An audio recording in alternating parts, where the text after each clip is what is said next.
These are some pamphlets I made for y'all to pass out. Some brochures giving you a little bit of background information. And my name is Darby Blagg, and my presentation today is on coral reef restoration methodologies. We're going to explore them and we're also going to explain them. So let's get into it. So, as I said, my name is Darby. I'm interested in ocean conservation studies, and coral reef restoration is my area of passion. Today I will be informing and educating as to why coral reefs are important methods and how to conserve them.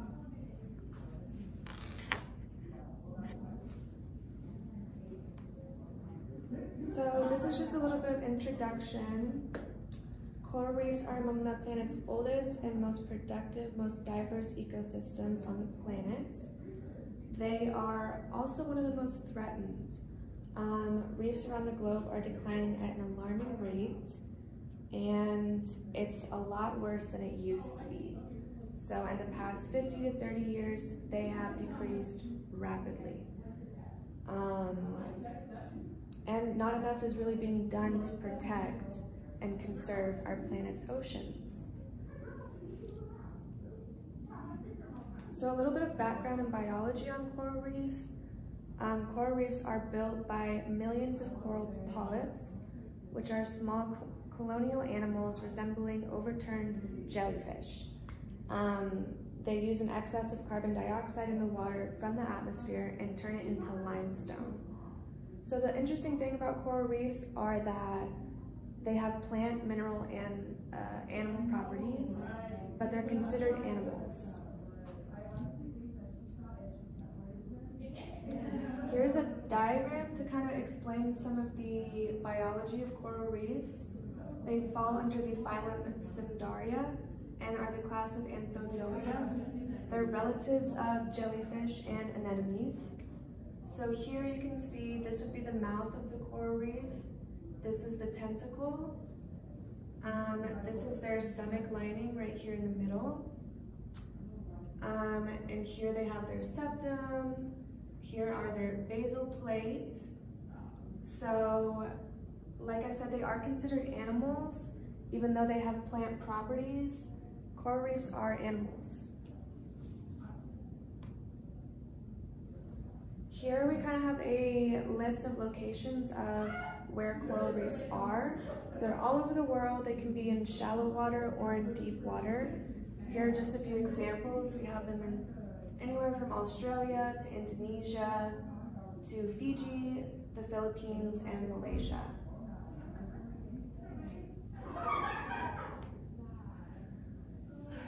So I kind of want to tell y'all about why coral reefs are important. They are anchored to some of the most vibrant ecosystems on the planet. They are home to 1/4 of the ocean's biodiversity. They protect societies, coastlines, environmental hazards from things like hurricanes and storms. So that's really important. They're a source of food and of new medicine. They support local economies, local industries. They basically thrive off of these coral reefs, and the money that it can bring in supports those economies. It can bring in revenue from tourism and from food supply that the coral reefs supply by just existing and being there. They're also important because they act as water filtration processes. They act as feeders and contribute to enhanced water quality on and in water shores. So that's really important too. Water quality is a super important term, and it's just going to get more important as time goes on. So it's really important to have facets like coral reefs because they act as water filtration processes. So here we kind of have the depths explained. Like I said, shallow coral reefs can usually they'll be found in water ranging from 70 to 80 degrees Fahrenheit. And then deep coral reefs are usually they exceed about 91 meters. So like I said, they can survive in shallow water. They can also survive in deep water. So they're very diverse, and they offer extreme diverse benefits. The optimal depth for best growth is going to be 70 meters. So, like I said, some survive shallow, some survive deep, but the optimal depth for the best is going to be 70 meters. Most prolific reefs are about 18 to 27 meters. And usually the prolific reefs, the shallow reefs, those are the ones that are going to be the most degraded, unfortunately. So here you can see we have a picture of coral, and just some other factors influencing coral distribution is the availability of salt water to survive. The salinity of the water makes a big difference in the survivability of these species. So the salinity has to be just right. The availability of a hard bottom substrate. Like I said, the conditions have to be very niche and specific for this species to adapt and survive. So it's very important that the ocean is balanced, that the terms are right, so that these species can multiply. So I have a question for y'all. What kind of role do you think the coral reefs play in the world, you know, synonymous to land? So like I said, the answer to that is that the closest thing you could compare coral reefs to on land would be the Amazon rainforest.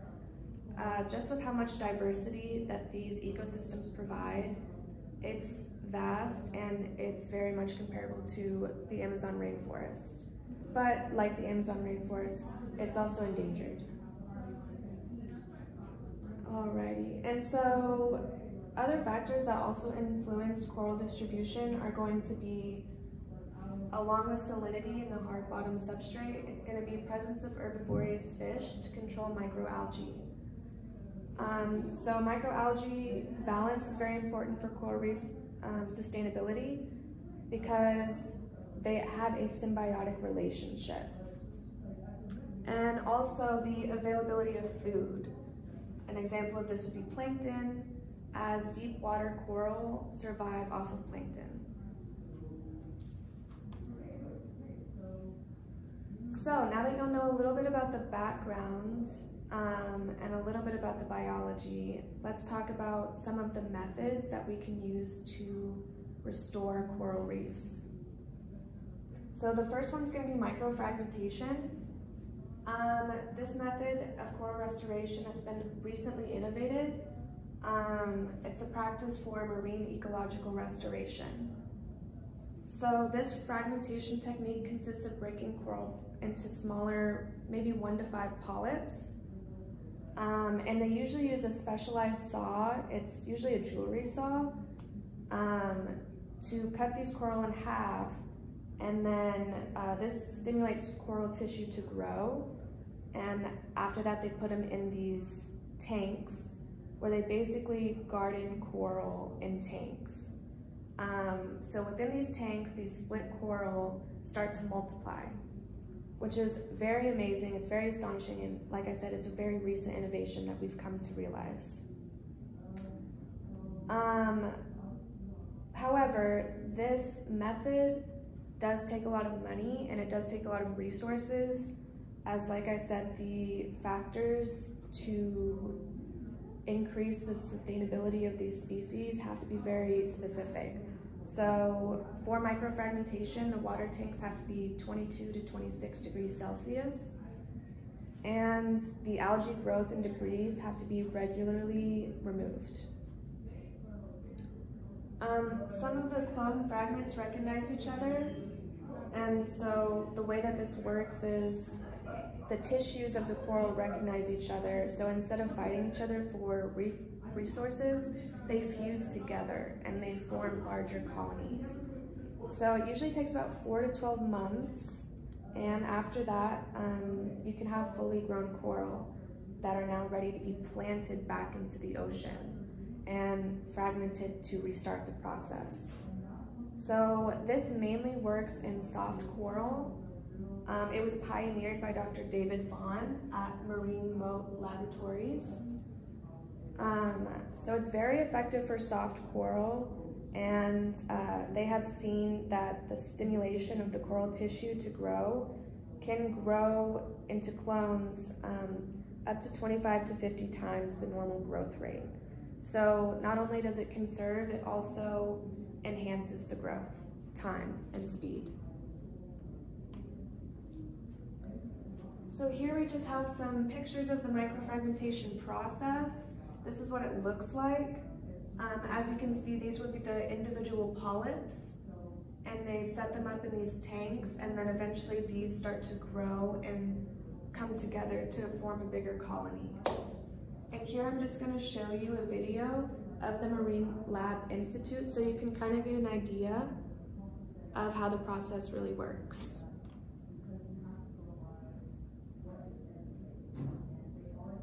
As I'm in the midst of applying for residency right now, wish me luck. Grammarly has again been a lifesaver with my application and helping.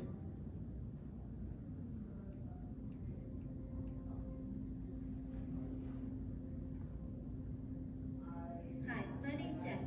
I'm an intern here at Marine Laboratory, and I want to show you our restoration technique. Coral reefs are rainbows of the sea. They slowly form when coral polyps secrete a calcium carbonate skeleton.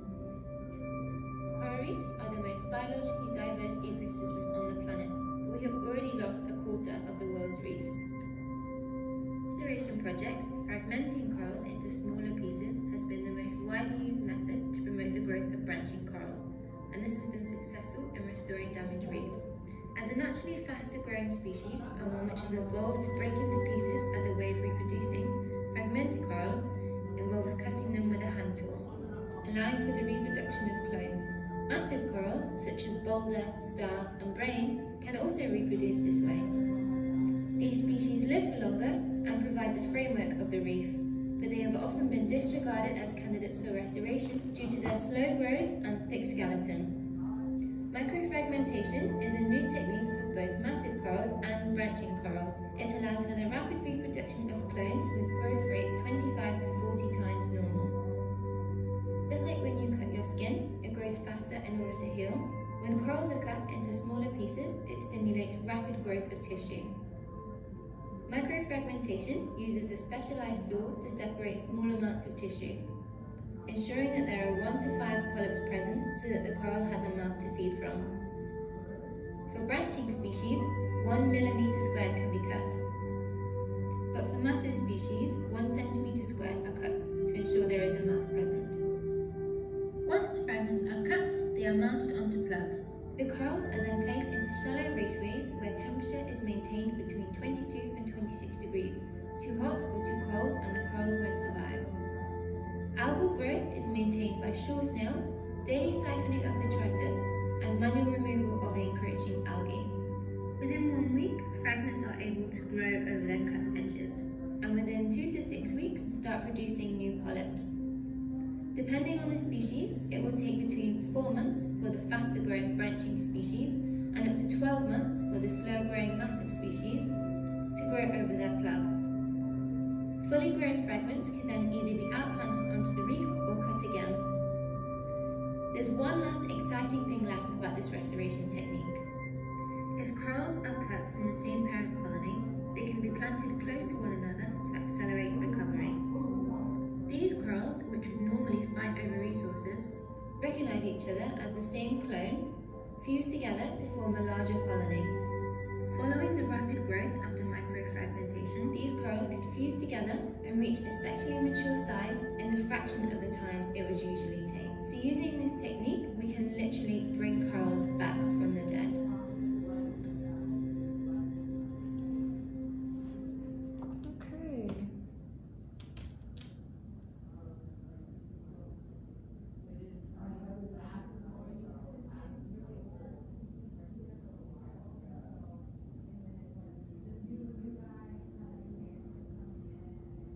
So I want to ask y'all a question. Based on everything you've seen so far, and how important coral reefs are, how depleted do y'all think that coral reefs are right now? Right, so coral reefs are actually 40% to 50% less than what they were 30 years ago. So that's an astronomical number, and due to things like climate change, pollution, that number will only increase more unless we take action to fix the problem. So another method for fixing this issue, another method for restoration of these coral reefs is going to be coral nurseries. Through companies and programs like Conservation Diver, coral nurseries are also a new and innovative way to sustain coral reefs. This, as you can see in this picture, is usually practiced with physical efforts of attaching corals and fostering them underwater for species enhancement. So similar to fragmentation, these pieces of coral are collected and attached to aquaculture infrastructure underwater in the ocean to essentially garden coral for biological restoration. So it is similar to microfragmentation, however, it's more of a physical impact, and you actually do this one underneath the ocean with these aquaculture infrastructures supporting the growth. So here we just have some infographics and some displays to kind of just support the concept of coral nurseries. Here you can see aspects and facets like coral gardening, coral nursing, coral transplanting, and larval culturing. All are proactive interventions for a healthy reef, as well as land-based propagation, microfragmentation, which we already talked about, and coral lure management, as well as herbivore restocking. These all can play a big part and are steps that Conservation Diver uses to biologically restore these healthy reefs. And here you can just kind of see the scuba divers coming down and essentially tying and attaching these coral reefs to physical structures so that they can nurse and garden them to enhance the sustainability of the species. So in conclusion, coral reefs are extremely perishable and a valued resource in the world. They make extreme contributions to the balance and ecosystem of habitats, and they're extremely salient. They also provide money and revenue to local regions, providing a global scale of biodiversity, and have countless benefits to each ecosystem they serve on the planet.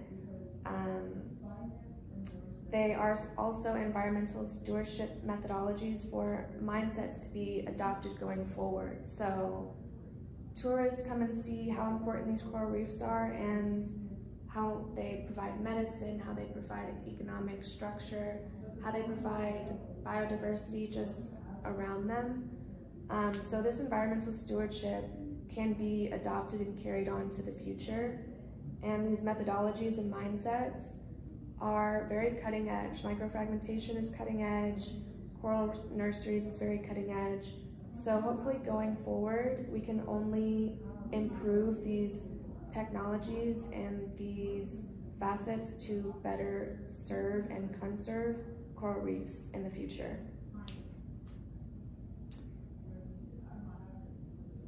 So I also want to let y'all ask questions. I know one of the audience questions was, what role on land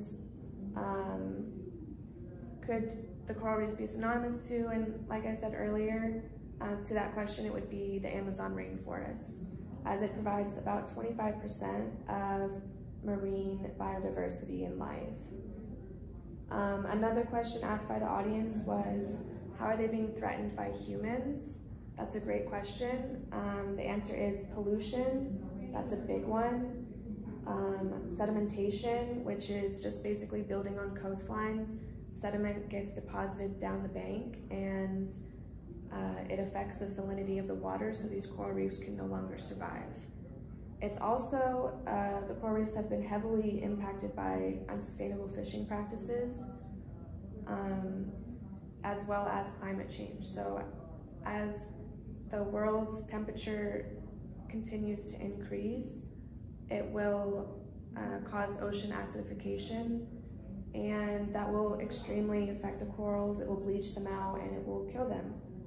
So that's unfortunate, but with methods like microfragmentation in coral nurseries, we can hopefully stop that and restore this species back to its natural habitat so that it can also help in the fight of climate change and continue to restore its ecosystems that it's involved in. So I want to thank you for y'all's time today. It's been a pleasure, and I hope that you learned something from this presentation and can be a part of the fight for ocean conservation going forward.